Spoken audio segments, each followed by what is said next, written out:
திருப்பத்தூர் மாவட்டம் நாற்றம்பள்ளி அடுத்த நாயன சிறுவு பகுதியை சேர்ந்தவர் வந்து முருகன். இவருக்கு அவருடைய மகன் வந்து அருள் பிரகாசம். இவருக்கு கந்திலி பகுதியை சேர்ந்த சங்கீதா என்ற பெண்ணுடன் நடந்து கடந்த 10 வருடங்களுக்கு முன்பாக திருமணம் ஆகுது.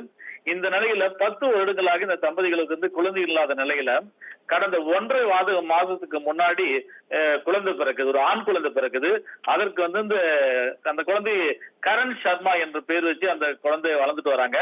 இந்த நிலையில அருள் பிரகாசம் தன்னுடைய நிலத்துல விவசாயம் செய்வதற்காக இன்று வந்து தன்னுடைய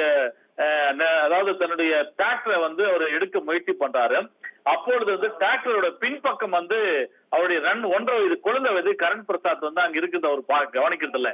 இந்த நிலையில கரண் பிரசாத் மேல அந்த டிராக்டர் ஏறி இறங்கிய நிலையில பலத்த காயத்துடன் வந்து அந்த கரண் பிரசாத் மீட்கப்பட்டு அருகில் உள்ள நாற்றம்பள்ளி அரசு மருத்துவமனைக்கு வந்து சிகிச்சைக்காக அருண் பிரசாத்தும் அவருடைய மனைவி வந்து கொண்டு போறாங்க.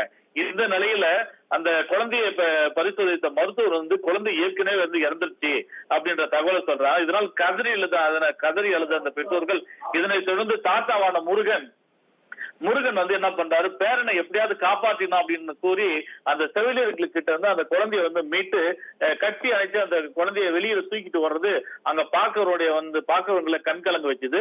இதனால ஏதாவது 10 வருடமாக குழந்தை இல்லாத நிலையில பெற்றெடுத்த குழந்தையை சிறிது கவனக்குறைவால் வந்து அந்த டிராக்டருக்கு இயக்கியதால் அந்த குழந்தைய இறந்தது அந்த பகுதியில் பெரும் சோகத்தை ஏற்படுத்தியதுன்னு தான் சொல்லலாம்.